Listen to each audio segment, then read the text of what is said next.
Welcome and good afternoon. I'm Andrea Dickinson from the Tri-County Literacy Network, and it's my pleasure to be your host today. So if you'd like to advance the slide, Amber.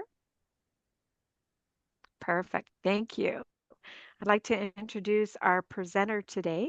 Amber Harding has been working with learners with developmental disabilities, dual diagnosis, and autism spectrum disorder for 7 years, and earned diplomas from Lambton College in developmental service work and Seneca College in behavioral sciences.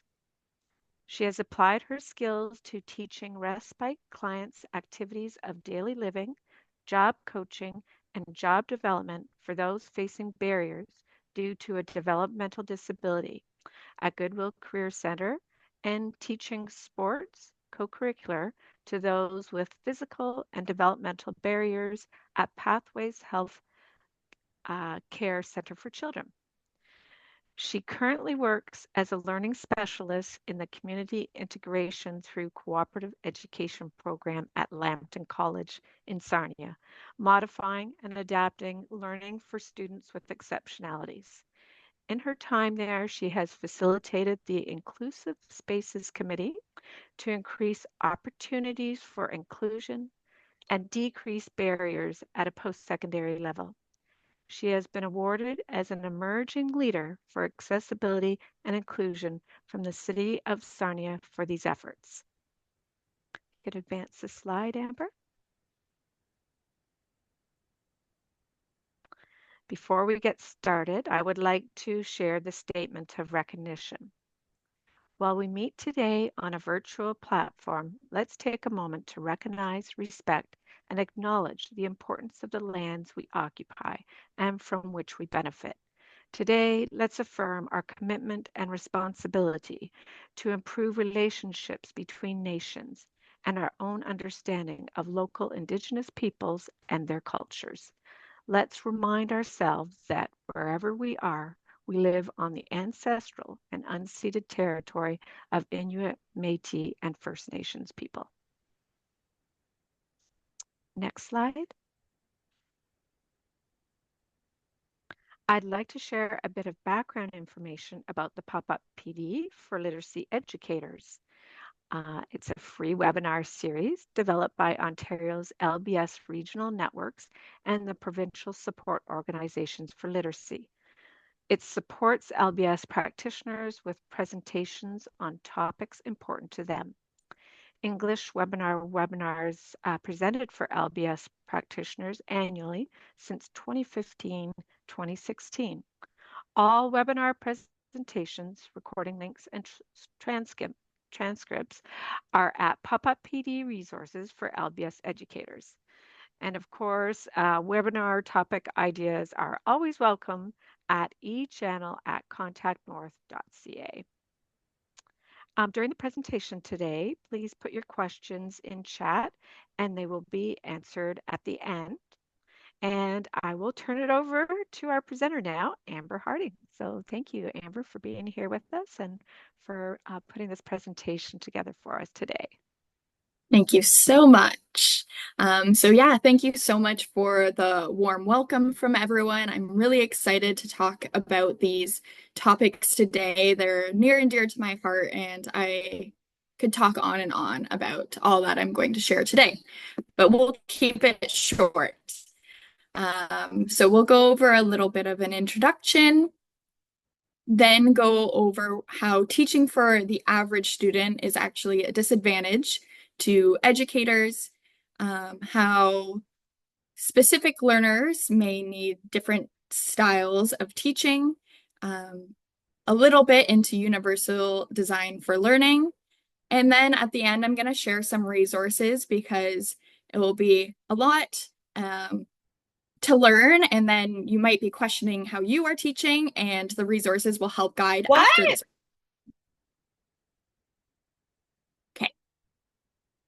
So to begin, I'm going to start with a little story on average and how it affects our learning systems. So You'll hear me refer to the word average a couple times this presentation and why it doesn't really belong in an educator's lesson plans. To make that make sense, I'll take you back to the 1950s. This is a true story, and so during this time period, governments were realizing that fighter jet pilots were repeatedly getting injured in their very own cockpits on the job and underperforming immensely. And you think back to 1950s, this is an important time for fighter jet pilots to be on their game, improving. It was needed. So a solution had to be solved. North American governments, of course, pulled their researchers to find, first of all, the problem and then a solution to this problem. So the researcher pulled 4,000 different fighter jet pilots and took measurements on them. And they didn't just measure their height and weight, they measured their arm length, their leg length, their size of their torso, diameter of their head, all different sorts of measurements. And then they measured the cockpit for these fighter jet pilots. And each cockpit was the very same for every single fighter jet pilot, all 4,000. And again, they didn't do simple measurements.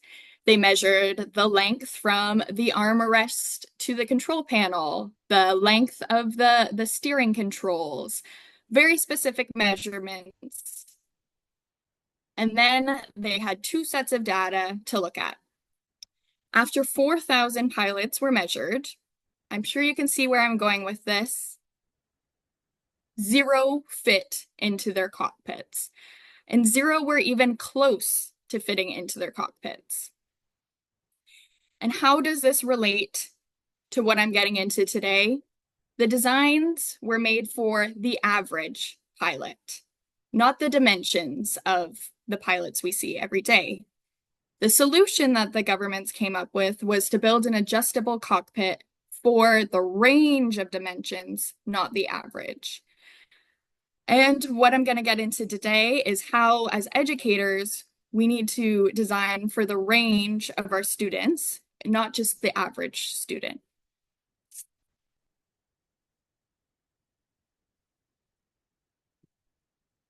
So in our learning systems, we continue to follow standardization, ask our students to be malleable when our lesson plans aren't necessarily malleable. We should be looking to create adjustable planes like our government did for our pilots for these students coming through our doors.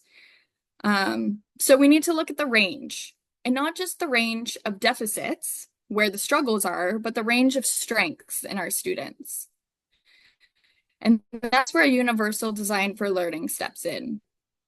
This way of teaching builds a plane for every student to drive, not just the ones facing barriers, not just the ones struggling, but it builds a customizable plane for each student to take control and really reach new heights. So looking here on the screen, we have a graph, and Todd Rose, a TED Talk speaker who focuses a lot on this concept, collected data from North American high school students and measured their memory, language, knowledge, reading levels, vocabulary, curiosity, cognitive and interest levels, and then put them on this graph. He took the range and averaged it out and put the gray box within the middle to showcase the average student. And that gray box also showcases in the North American school systems what we are teaching towards: average reading levels, average vocabulary, average interests.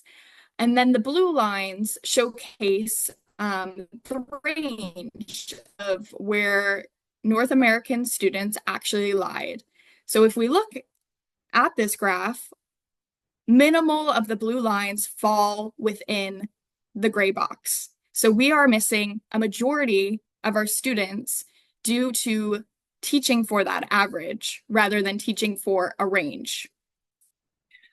Variability can be super overwhelming for educators, as I'm sure you all know, planning for different kinds of learners each day.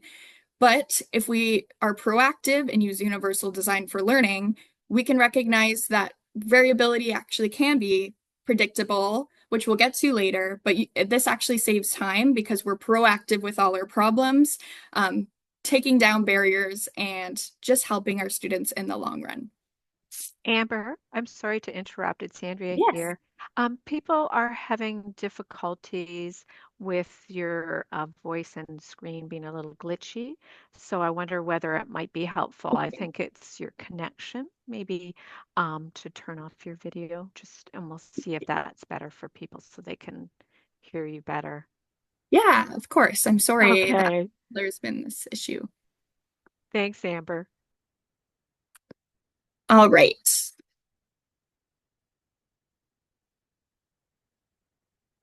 Um,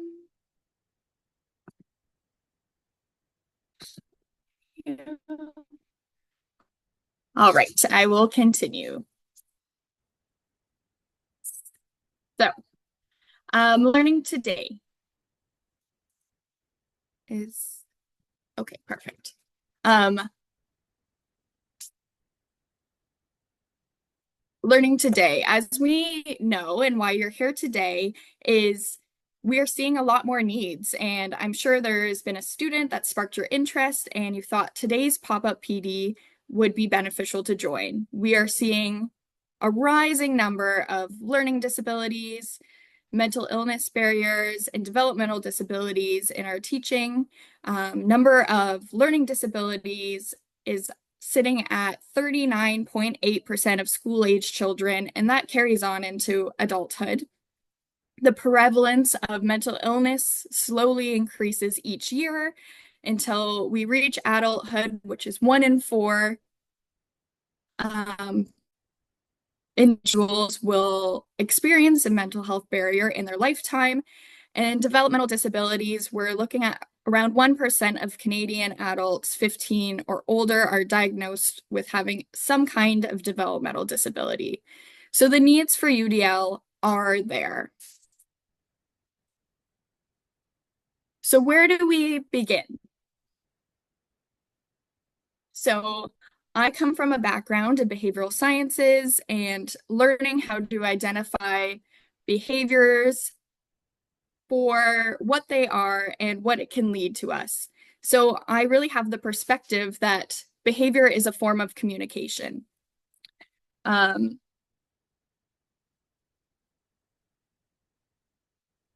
a behavior is anything a person says or does, and as we know in our personal lives, the people closest to you, um, you get really good at reading what that person is saying to you without them even having to say it.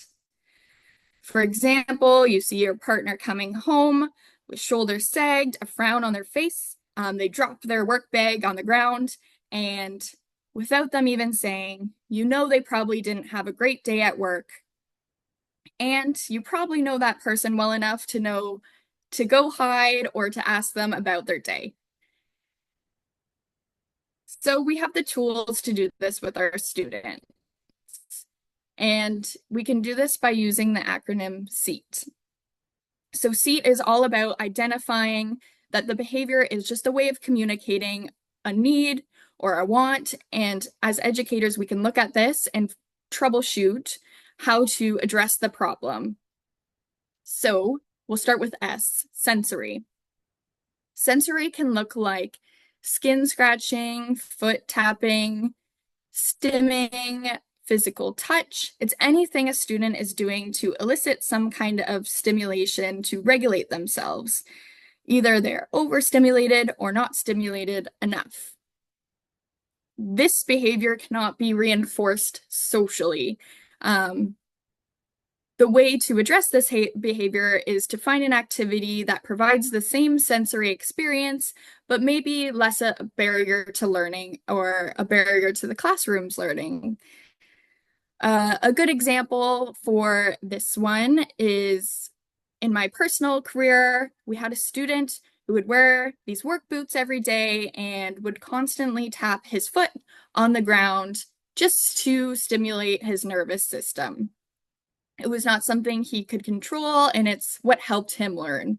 But it was extremely distracting to others. So what we did was offer two solutions. Um, Student, we put a piece of carpet mat under his desk, and he was permitted to foot tap while not being as distracting to others. The sound was muffled, and he could still regulate his nervous system in the way he was prior. We also offered him to take his heavy work boots off and just go in his socks at his desk, where he could tap away and still be less distracting to himself and others. E stands for escape, can look like avoiding assignments, not coming to class, avoiding meeting with you, coming late. It's anything that a student is doing to remove themselves from uncomfortable activities.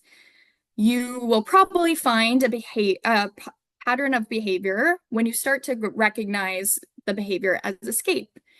So looking at the antecedent, what is happening before? Are you always teaching one subject?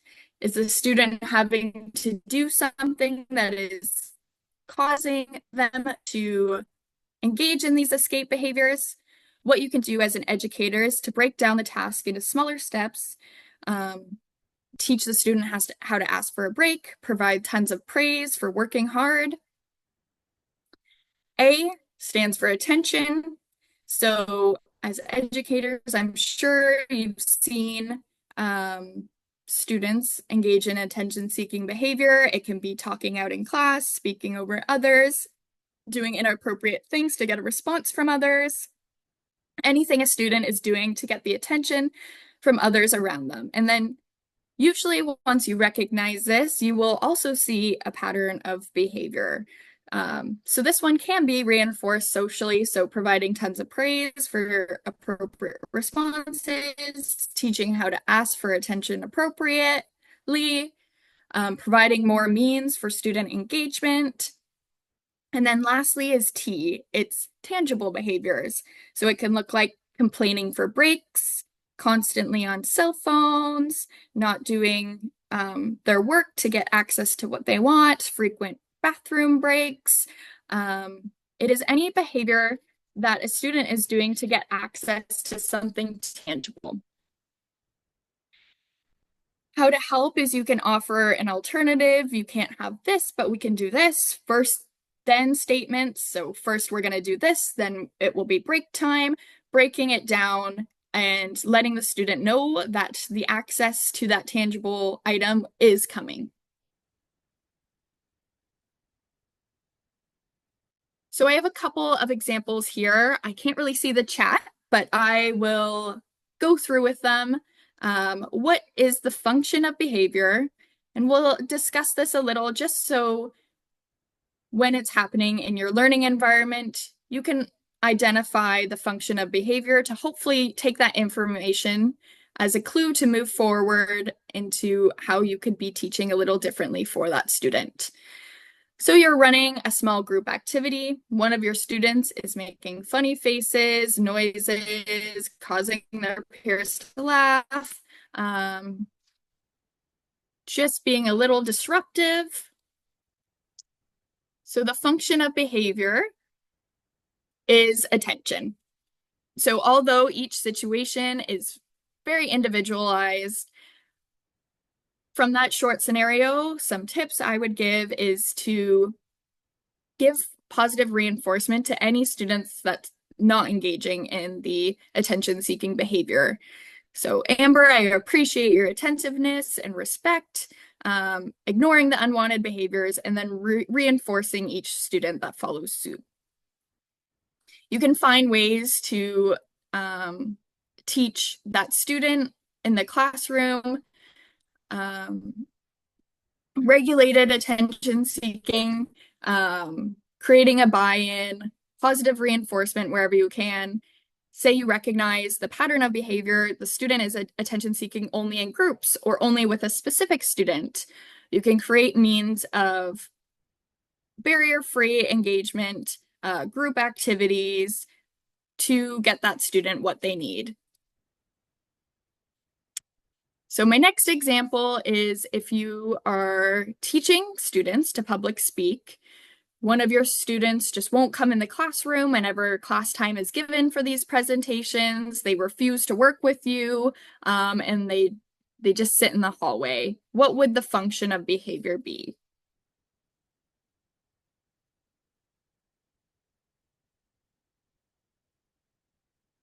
So the function of behavior would be escape. With this, and although each situation is definitely individual, it's probably clear to infer that the student is uncomfortable with the task of speaking in front of people. So what you can do to manage this is break down the task into smaller, more manageable tasks and then add them on top of each other.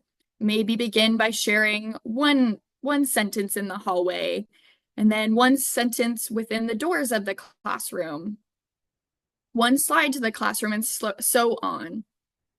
Although breaking down tasks might be not be adequate for all learning opportunities, where it can be, and if you are noticing this behavior within your students, it can definitely help and go the mile into helping your students succeed. All right. So, as we discussed, learning disabilities are on the rise of diagnoses, and a learning disability can result from impairments in one or more processes related to perceiving, thinking, remembering, or learning. So, to begin this slide, I'm going to give a little bit of a personal example. Taking it back to the first slide, I was lucky enough to fit within the gray box of the average student. I picked up on classes pretty easily. I didn't have to study too much. It wasn't too challenging, but it was challenging enough my schooling years. I had a younger, well, I still do, but I have a younger sister, and her name is Lauren. She was one of the students that fit outside the gray box, and she didn't know that she was outside the gray box. She struggled, we found, with verbal and written communication. She had some language barriers and perception barriers, but those were not known. It was an undiagnosed learning disability. She struggled in her classroom. She wasn't getting instructions. She was doing things wrong and then feeling bad about herself. My parents compared her to me. Teachers did as well. They thought her behaviors was just her not trying and lack of effort. She was beginning to act out because she didn't want to be at school anymore, and this continued on until she reached college.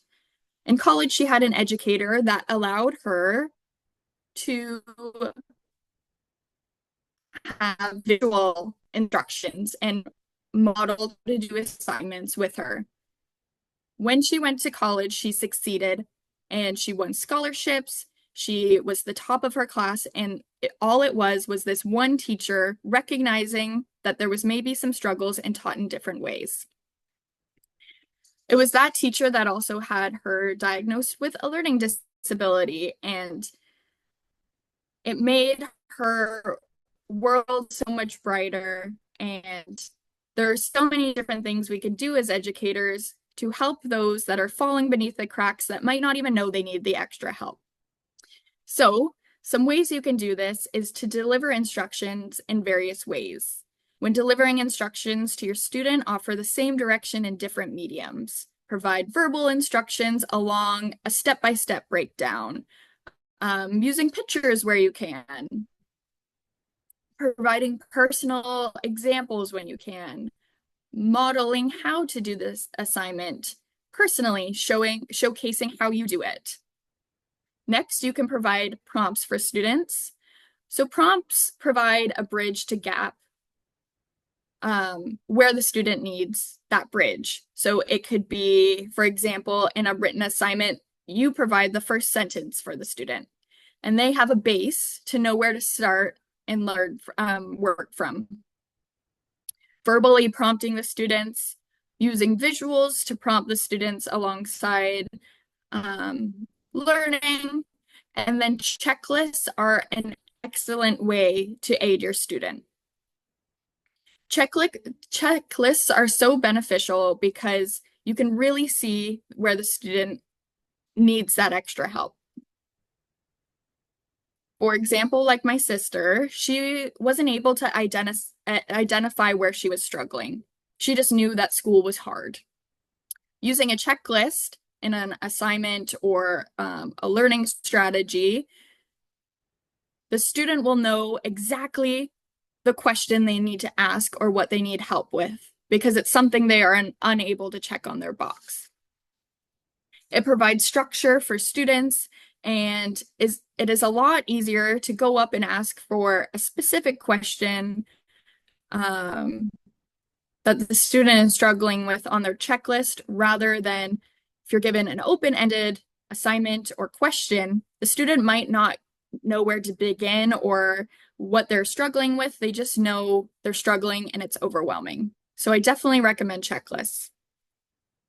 Providing different options to complete tasks when they're available. So using different measures to suit different student needs. To do this, I suggest you look at your learning outcomes. What do you want to teach the student?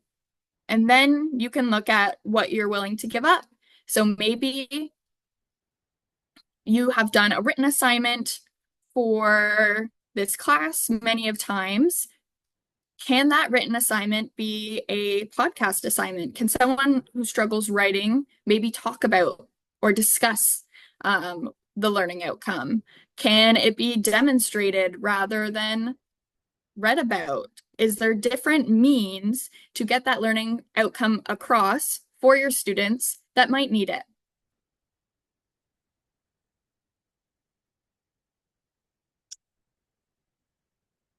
Next, I'm going to discuss autism spectrum disorder. So there was a question on what autism spectrum disorder looks like. What characteristics will I see in the classroom if I'm working with someone with autism spectrum disorder?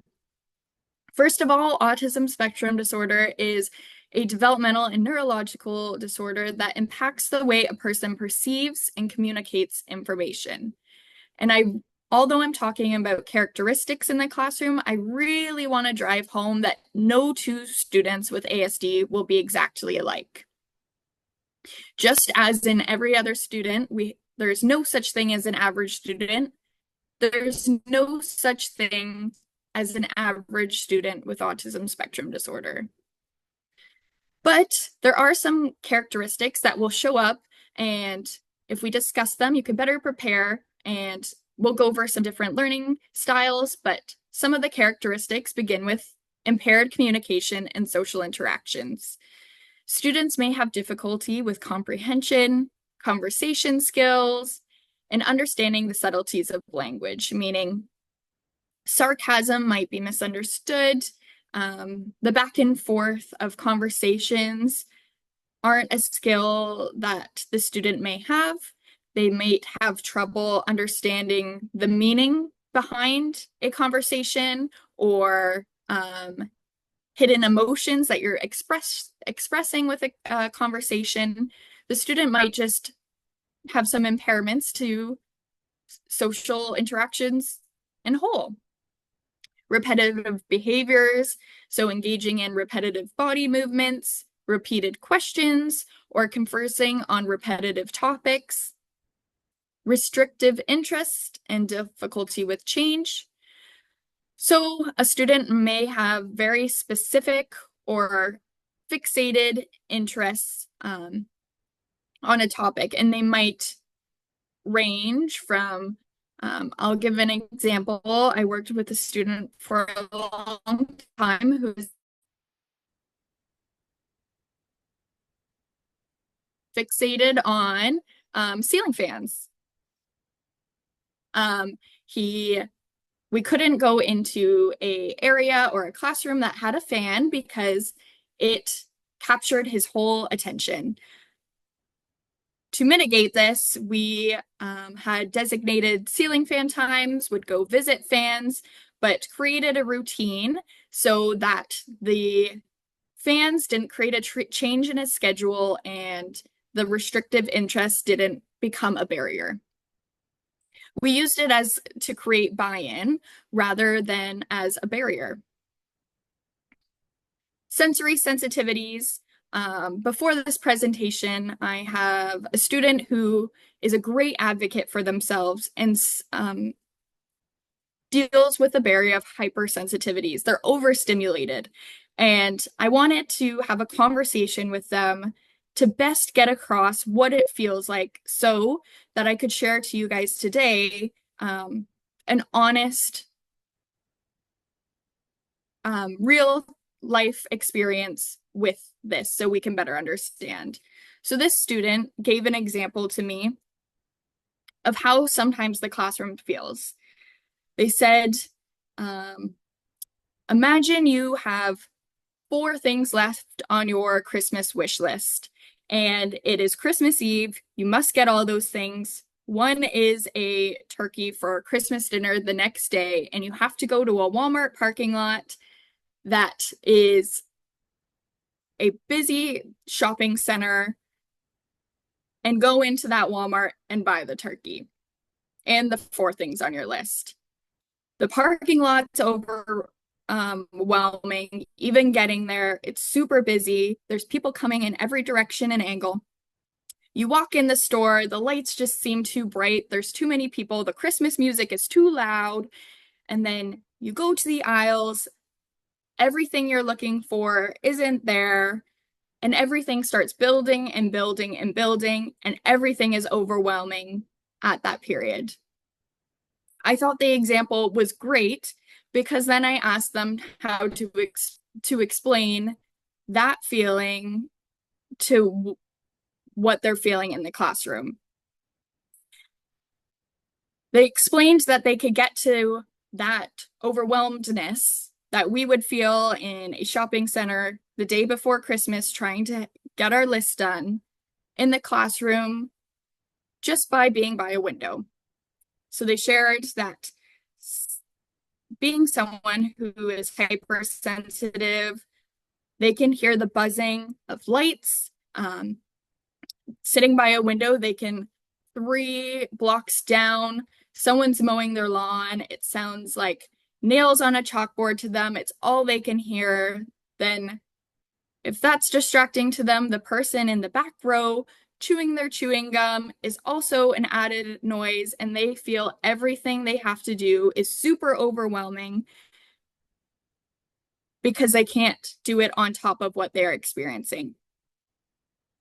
And I thought their Walmart Christmas example was so impactful because if I put myself in that situation, I would not be able to read a novel. I would not be able to complete my assignment. So this is something that students with autism spectrum disorder may face every single day. Some more characteristics include rules and expectations. So students may have difficulties with rules, expectations in the classroom, referred to as the hidden curriculum. So if you've never heard that, the hidden curriculum refers to unwritten rules and codes of social interactions and expectations that most people naturally know or learn simply through their environment.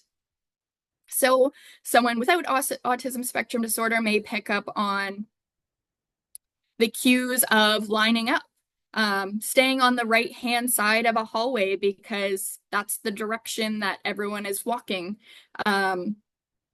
The kind of things we don't discuss, but students just pick up upon because it's what everyone else is doing.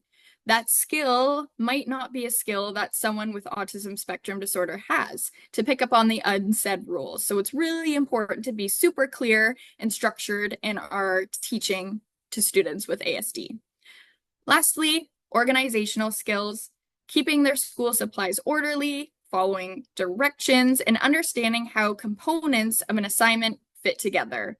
So if you give a broad explanation, the student might not really understand how that fits with what you've just talked about. Following directions, if you give many directions at once, a student with ASD might struggle. And then keeping just organized and on top of due dates and specific learning outcomes. So these are all some characteristics we might come across when working with a student with ASD. So what can we do to mitigate those? Firstly, we can create a buy-in. So with those specific learning interests and repetitive behaviors, we can use those in our favor. So we can use what the student is interested in and put it into our lesson plans. Use it as an example for our students. Really create that buy-in to grow that interest that we saw in the first graph with the blue lines. We can create that interest for our students. And they might be very specific interests, like I said, with the ceiling fan, but we found a way to incorporate that into what our learning outcomes were, and the student was able to thrive because they had that buy-in. They were interested in it. Next, we can create clear instructions and structure.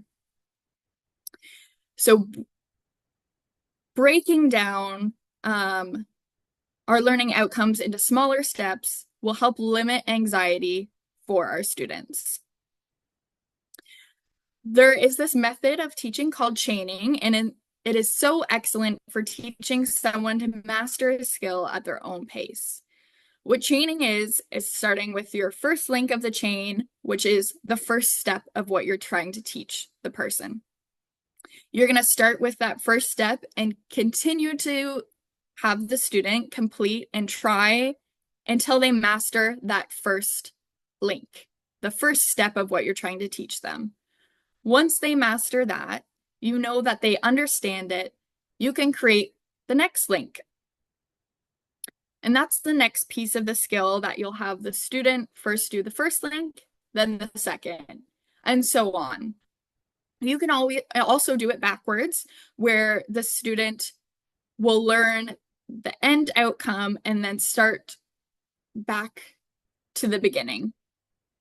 I find for autism spectrum disorder, forward chaining works best by breaking down the skill into many pieces and teaching the first skill, then the second, and then the third on top of each other.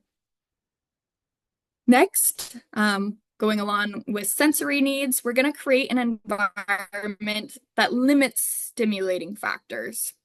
So this might be having the student in a corner that's more quiet and maybe dimming some lights, considering some sensitivities. Maybe you're playing music all the time and that's not really conducive to what the student needs.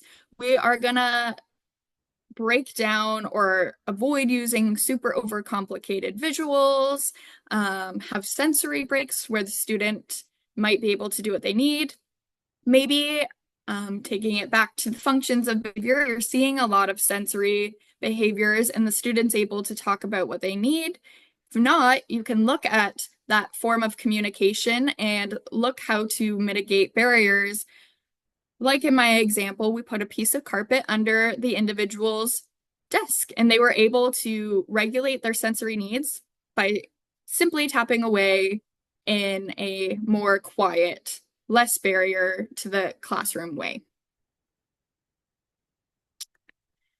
Next, we have priming, which is an exposure to academic course material before the instruction begins.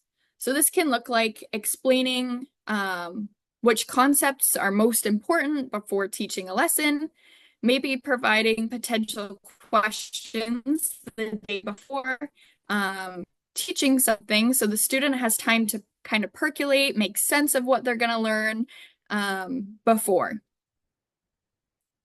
And I will say these are all UDL principles as well that teach for all. For example, priming helped me in my own career, in my life, and the importance that priming had to me in a stressful situation just went the mile, and I'll share that story. So the job I currently have, a learning specialist at Lambton College. Lambton College really initiates in UDL principles. So I came to the college for my interview. I was let know that if I chose to come 20 minutes early to my interview, I could sit in a quiet room with a pen and paper and every single question that the interviewer is going to ask me.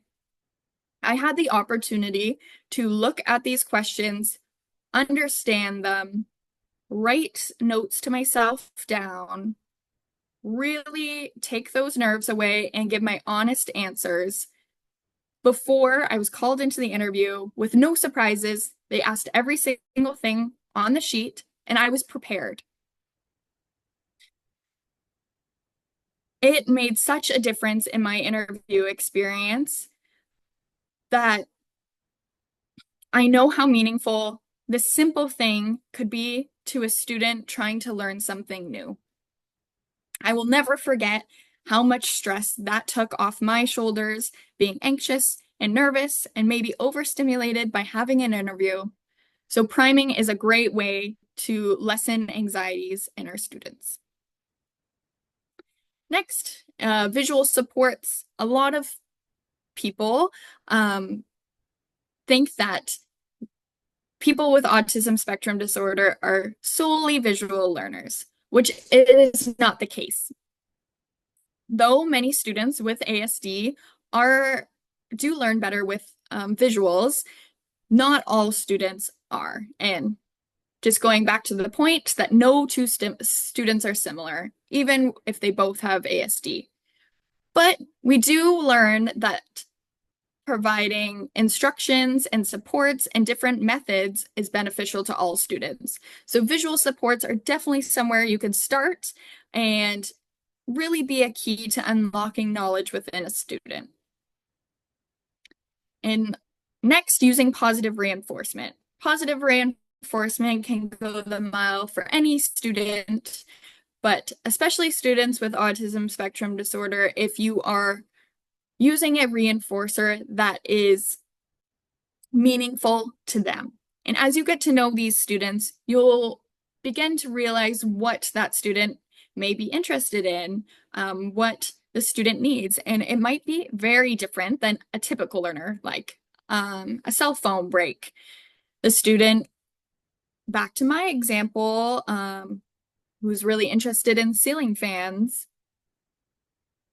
his reinforcer for learning was to get to go into the other classroom and watch this fan do its magic for 15 minutes. So learning what is beneficial to the student to reinforce them properly, because social praise might not work for the student. Maybe it provides them no reinforcement. So really trying to understand your student and understanding how to reinforce them in a way that's meaningful to them.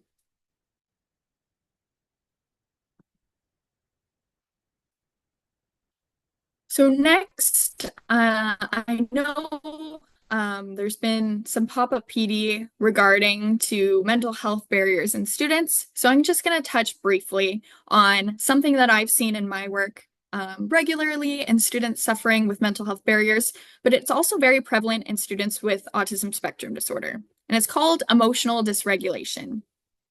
And it's a symptom of several mental health conditions and might show up in the classroom for these students.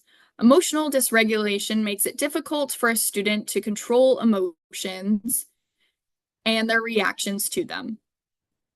People with emotional dysregulation may have intense emotions that seem out of proportion to the situation.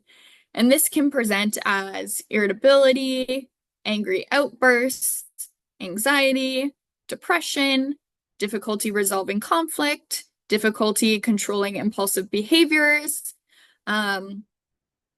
This is something that can be taken as a negative behavior, such as not listening or not caring. But if we look at behavior as a form of communication, it could be telling us that the student needs that extra help. So what can we do? We can teach the students to name and identify their emotions, what they are actually feeling in the moment. Teach the students to connect their emotions to what's actually triggering and eliciting these reactions. teaching the students to replace and change the behavior that comes from the emotions by learning strategies, creating mindfulness in the classroom, being vulnerable and open. An important thing to know is to focus on progress, not perfection. If someone is dealing with these kinds of barriers, we can't expect perfection, but we can focus on making little differences each day to help that student progress and know that they're not alone.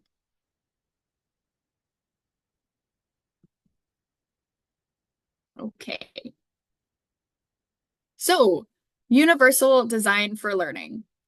I've went over um, different ways to help very specific learners, but universal design for learning is one way that we can teach for all learners. So UDL is a design of environments and instruction to be usable by all people to the greatest extent possible without need for adaptation or specialized design.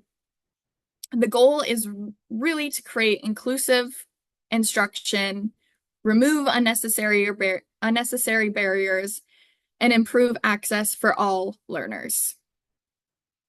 So to best put this into an example, it's a snowstorm. I don't want it yet. We already had a little bit of snow in Sarnia today. Don't want any more snow, but for example, it's a snowstorm. You're the first person at your agency to open up your doors. The groundswork people aren't there. You have a shovel and you only have enough time to shovel one. You can choose to shovel the staircase for your patrons to come in, or you can choose to shovel the ramp. Everyone should say that they would choose to shovel the ramp. And why? Because everyone can walk through the doors of your establishment. When you choose to shovel the ramp and pave that ramp, you are letting every person walk through those doors. You are letting people with barriers walk through the doors. Maybe someone is a little shaky and they want the slow incline of the ramp that morning. You're creating a pathway for all to walk through. If you chose to shovel the staircase, then you are limiting the people allowed to use your establishment. So some people walk through the door super easily. They are the people in the gray box we saw earlier. They are the average students. They walk right through those doors. They use the establishment because they had the staircase. It was super easy for them. Then you have the students that try to make it up the staircase, but it would have probably been better for them to use the ramp. But they try their best and maybe aren't successful. Maybe the step's a little too big and they stumbled and fall down a little bit. And then you have the people that walk up to your doors and realize they can't even get in. When we shovel the ramp, we get rid of all of that. Every single student can walk up that ramp and use the doors. It's the same in our education. When we teach for universal design for learning, we are shoveling that ramp and we are letting every single person have the same access to learning, same opportunity, and same opportunity to thrive. Same with the plane example. We are teaching our students to really take the reins of their own education. So universal design for learning is broken down into 3 sections of the brain. We know that the variability is huge. And it's not just an important consideration, but it's something that we are facing. So when we design for learning environments that are proactively variable, we anticipate and value the incredible strengths and diversity of our learners. We look at the strengths in the different sections of the brain, the different parts of learning, the different pieces, the hows, the whys, and the whats. So the brain is broken into 3 different learning networks, And we learn how to target each of them very differently so that each student can thrive and use their strengths to their ability.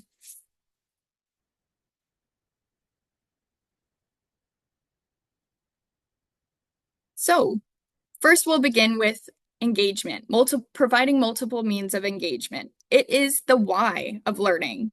It hits the interest center of the brain, effort and persistence, and self-regulation. A great way to introduce multiple means of engagement into your classroom is to create opportunities for learners to provide their input on how classroom tasks are designed. This style of recruiting interest helps develop a strong, effective network in your learning environment.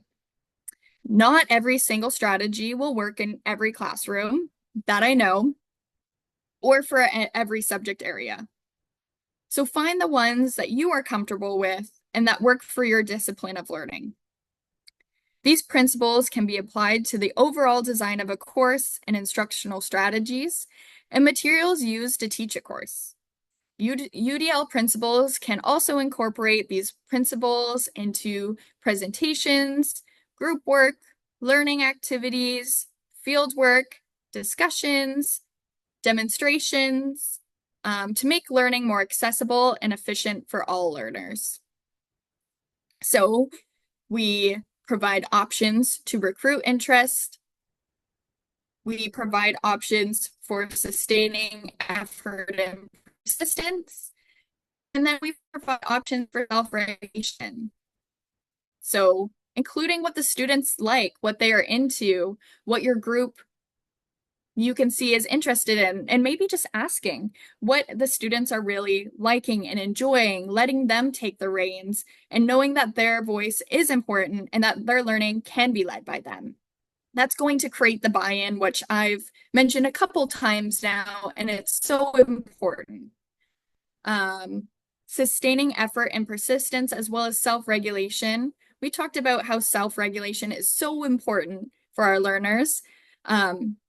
Some other ways we can promote that is having the student lead their marking, maybe have the students write goals for themselves, have the students really be a part in their interests and persistence to learning, have them take initiative. Creating that engagement and, again, buy-in to their education. Have them be a part of the why.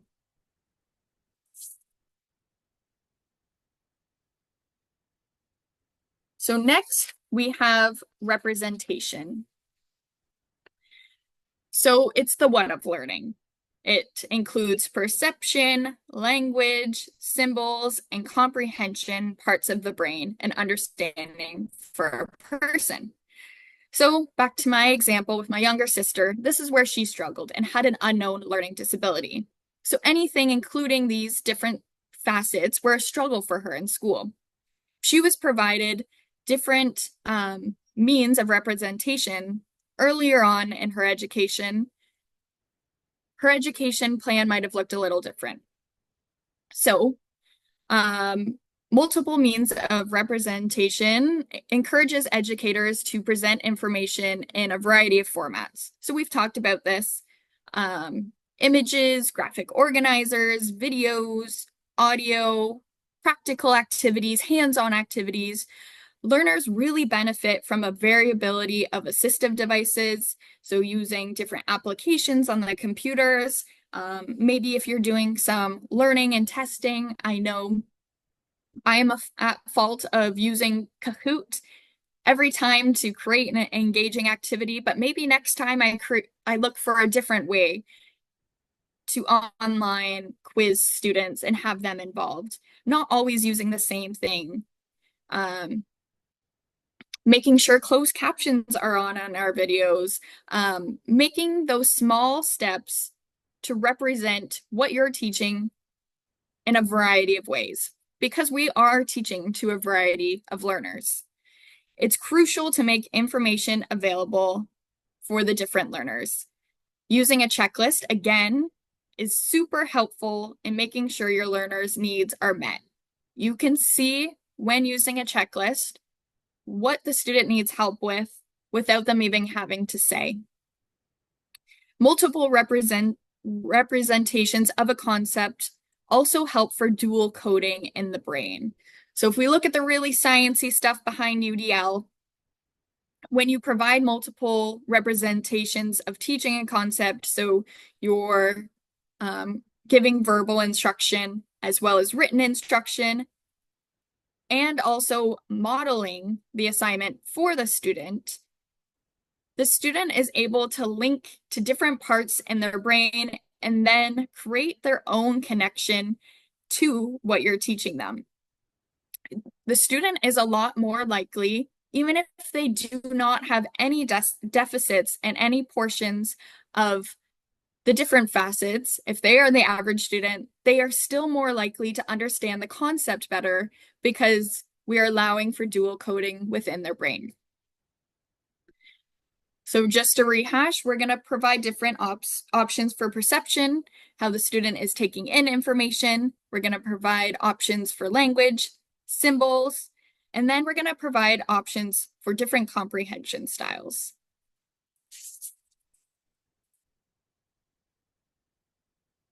And then our last section is multiple means of action and expression. So this is the how of learning, which aligns with the strategic networks of physical action, expression, communication, and executive function. Teachers must provide a range of ways for students to express their knowledge. This principle assists as educators in providing students with a variety of ways to demonstrate what they learned. So again, looking at those learning outcomes and how you can use those outcomes in different ways. As long as the student is still meeting your expectations, are you willing to give up how they meet them? Again, I know this is not possible in every type of learning or course material, but it is definitely available in some if we get creative. I'm going to tell a story again in my own learning how a faculty member used multiple means of expression to be impactful to our learning. It was in the developmental service worker program. We were taking essentially nursing courses, and this teacher in particular was actually one of the ones we were more scared of. She was quite rigid. Nursing had been her profession for a long time, and we had to learn each system of the body. So we had a test at the end of each system that included multiple questions, needed a lot of information. I myself, a student who I think fit into the average box, still got really nervous for these tests. I didn't enjoy writing them. I felt like I would just study, and it would be out of my brain the second I wrote the test because I was so nervous about it. The teacher gave us the opportunity to, to pick one test if we didn't want to write it, and create a song based on that system rather than completing the test. We had a study guide for each of these tests, and as long as our song included everything that was on the study guide, we would be given an A. Perfect mark.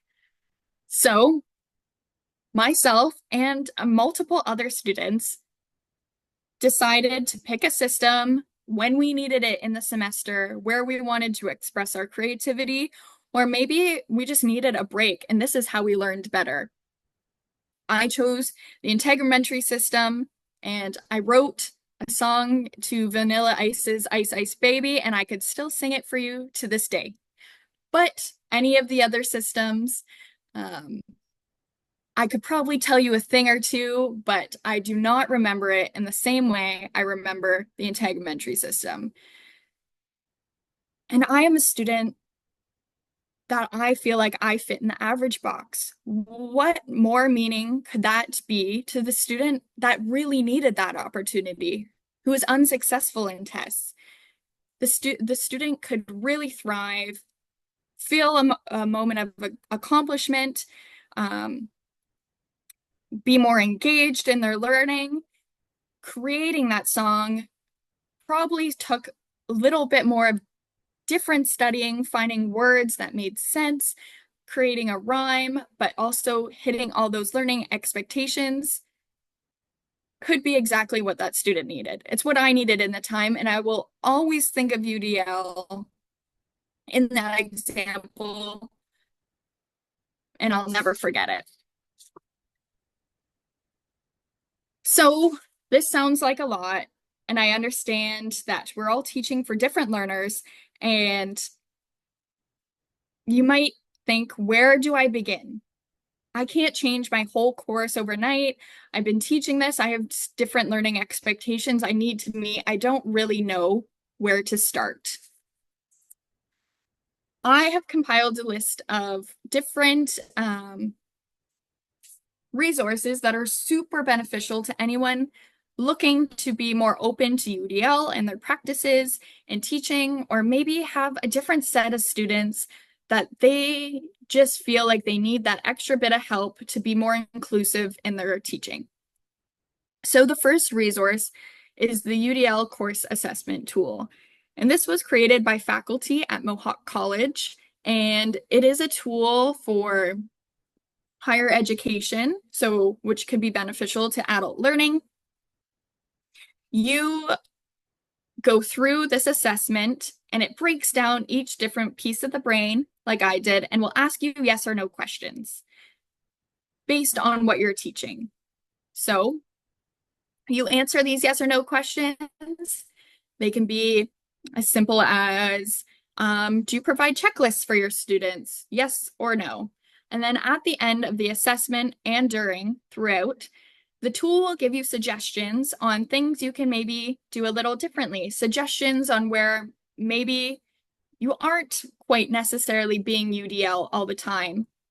But the course is also good for demonstrating where you are hitting those marks, because I know and can infer, even by showing up to this PD today, you all want to make your best foot forward in having a more inclusive classroom, a more inclusive practice, and teaching to different learners. So this is a great place to start. Know what you're doing well and know where to grow. My next resource is the Inclusive Class blog. So this is a resource blog created by a board-certified inclusion specialist. Her name is Nicole Iridex, and she created this blog because she began public speaking about her journey as an inclusive teacher, and she found a lot of educators wanted to be there, but were just lost on how to get there. So she offers courses and speaks, but then understands that resources need to be free. So she created this blog where she posts different content, tips on instructional methods, conceptual difficulties, and educational goals for inclusion. There's tons of different resources on there, articles. It's fascinating to learn.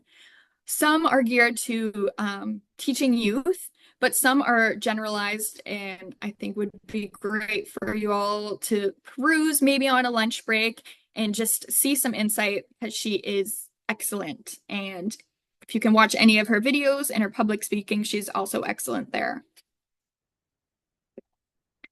Next is the John Hopkins Universal Design for Learning resource. And it's a resource guide for higher education, more abstract concepts, goes over some barriers to learning, help for instructional methods, challenges to UDL, which is the only resource that addresses the challenges. And again, UDL can't happen overnight. I understand that changing every assignment and allowing for multiple means of representation and teaching in different ways isn't always conducive. So this resource really outlines each challenge that people have faced and maybe how they've overcome them. And knowing that it's okay to face those challenges, because we've been teaching for the average for as long as we know. We are only now moving forward in our inclusive practices in teaching. So we can't expect leaps and bounds overnight, and this is a great resource in getting through those challenges. Next is the functions of behavior resource sheet. So if when I talked about SEAT and behavior as a communication at the beginning of this, it's a great resource sheet that explains each of those and can act as a great reminder when you're educating, when you're working with people, that behavior can be a form of communication. It's a great reminder to look deeper, what's happening before, and how to help in those situations. Again, this practice is used mostly in students with autism spectrum disorder, but it's great for all students. And I use it in my daily life. It helps me be a more positive person because I'm taking what people are giving to me as something deeper. Maybe that student who had a bit of an outburst is facing emotional dysregulation. Maybe they're overstimulated, but I'm starting to look at their behaviors as clues to figuring out the initial problem. Next is the AT Resource Flip Kit. This is by far my favorite, other than the UDL course assessment tool on the list. It is incredible. It's created by educators, and once an educator finds a tool that makes their practice more UDL friendly, what can be helpful to their students, they add it to this kit for other educators to use. It gives you the ability to browse resources. So if you're looking for a specific way to teach reading, long paragraphs, or public speaking per se, you can type that into this access guide and you'll be given resources to accomplish that. This is also the best for technology and how to use technology in your classroom. Some people love using adaptive technology. For some people, it's super overwhelming. Maybe they've never taught with adaptive technology before. This is such a great place to begin because these are tried technologies, Google add-ons, Microsoft add-ons, and it shows you how people like yourselves have used them for their own students. And then lastly is the UDL tool finder, which is great for specific common barriers. So this one really focuses on how to make tests UDL friendly, quizzes, oral presentations, lectures, graphic organizers, how to set up things a little different. And they're all really great resources into making that difference for our students. I would like to end my presentation with this graphic by Brene Brown, who is an amazing speaker. And this graphic is based on the book Dare to Lead, which is also an amazing book that I recommend to everyone, especially educators. And all of Brene Brown's points revolve around how teaching should be a vulnerable thing. We need to be vulnerable as leaders.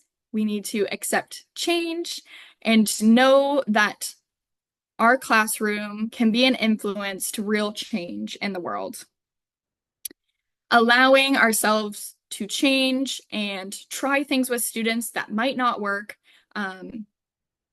Allow there to be falls, straying from our norm. We can lead to create other leaders who know that it's okay. It's okay to ask for help. It's okay to try new things. It's okay to be adaptable because that's what the world needs.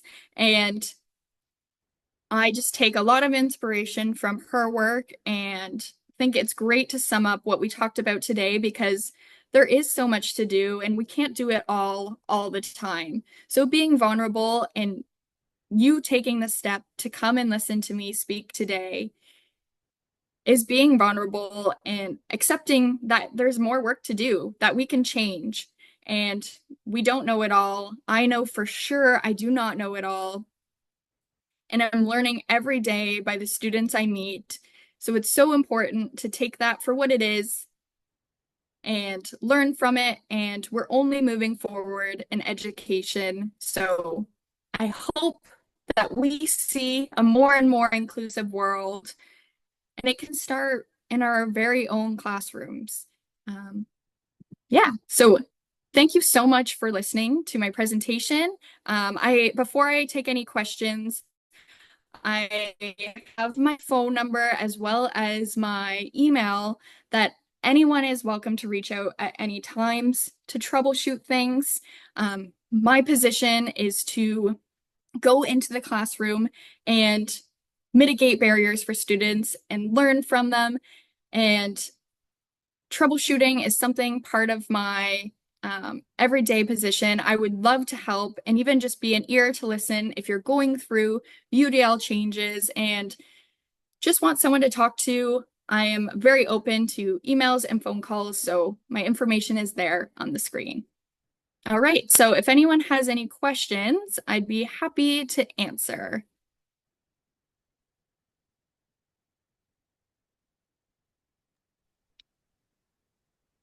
There's been lots of positive comments in the chat, by the way, Amber. People love the examples. They love the resources that you've shared. A lot of thank yous. Wow, this was fantastic, super useful information and resources. So I think while you have your slides up, you can't see all the wonderful feedback. So I wanted to share that with you. And Amazing. Amber's open to any questions. So if you have any questions, put them in the chat. Or if you need the mic, just raise your hand. Yeah, I can see the chat now, so Oh, any perfect. yeah, and thank you all for your wonderful feedback. I am not a public speaker in my everyday role, so this is something new, but I hope you can tell how passionate I am about this topic. So, Oh, you've got a question here. okay, how did I get interested in UDL? Yes. So, I think that Jim, thanks for asking. I saw my sister's struggles growing up. I then had still, I have a cousin with Down syndrome, and I've had witness to very different learning upbringings and how education can make you thrive, feel confident in yourself, and how sometimes education can feel overwhelming and create barriers. So, seeing those different learning styles growing up, I made it a mission for myself to make everyone feel like my sister did when that one educator took into account teaching in a different way, because it can be as simple as that. I then went on to take courses in UDL, very passionate about different learning styles, and the job that I'm in currently, it's something that we are really working and striving on. So I wanted to be a leader in that role because I just felt super impacted in my own personal life. And like I said, creating that buy-in, I had it. So I wanted to pursue it myself. Thanks, Amber. We really appreciate your sharing from your personal perspective as well. Are there other questions for Amber?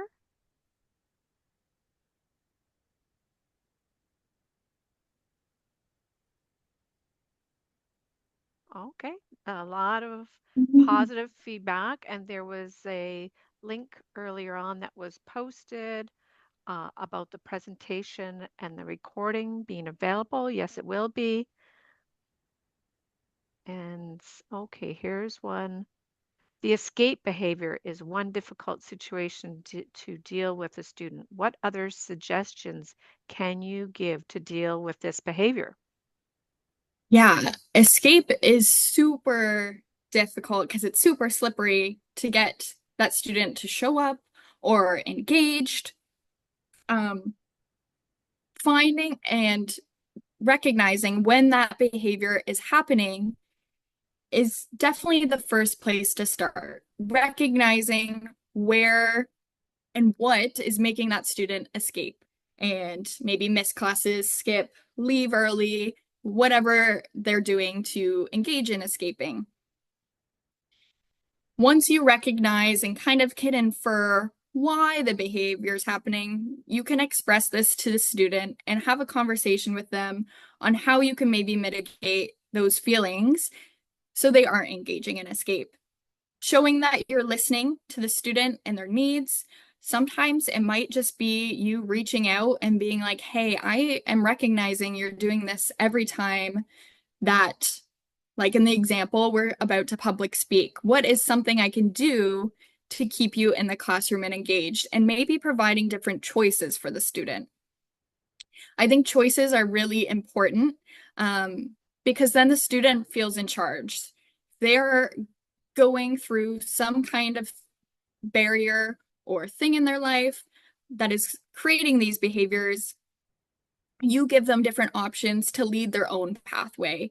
If we say, nope, like this is the assignment, you have to do it, I gave it to you, that's life, that might deter the student to continue escaping. If we give them choices to engage and be interested in their own education, whatever it is, there's a better chance that we'll have that buy-in and maybe we'll see them escaping less and less. And then they know that you're in their corner, you're paying attention to them. That might be all they need as well.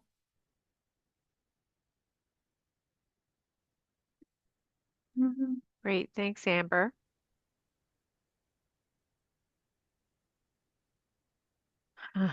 What if the student is saying that he is forced by her parents to go to school?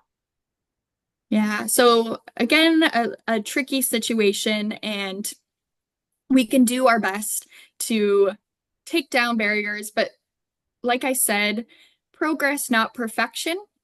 We can't control everything. We can do our best to be proactive, but there'll always be learning curves. And so doing what you can, allowing for different opportunities, but sometimes you can't force a student to be interested in their own learning. That has to come through them.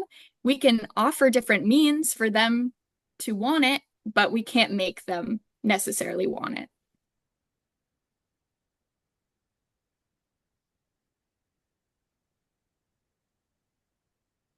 Okay, are there any other questions? I'm not seeing any other questions. Can you advance the slides, Amber, to the last slide?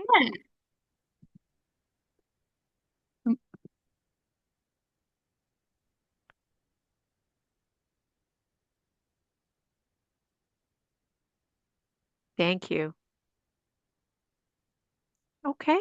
Thank you so much, Amber, for the excellent presentation. The feedback has been very positive. So I hope that people have the opportunity to learn from what you learned today. And thank you to everyone for attending and for participating. Thank you to our ASL interpreters, Kim and Rebecca.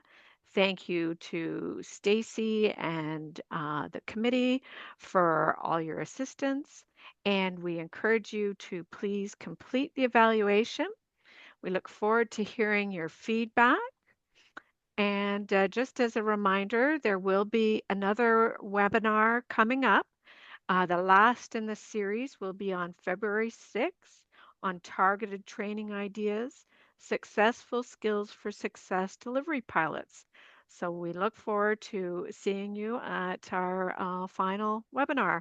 And thank you again, Amber, and thank you again, everyone. We really appreciate everything today. So. Thank you so much for having me. There was someone, Stacy, in the comments that said the evaluation link is not working. Yeah, Andrea, the evaluation will automatically pop up. We're not using the outside the outside evaluations anymore. So that link will not work, but it will automatically pop up when I end the webinar in just a few seconds. Okay. So the evaluation will be popping up automatically when the webinar is done. So please look for that.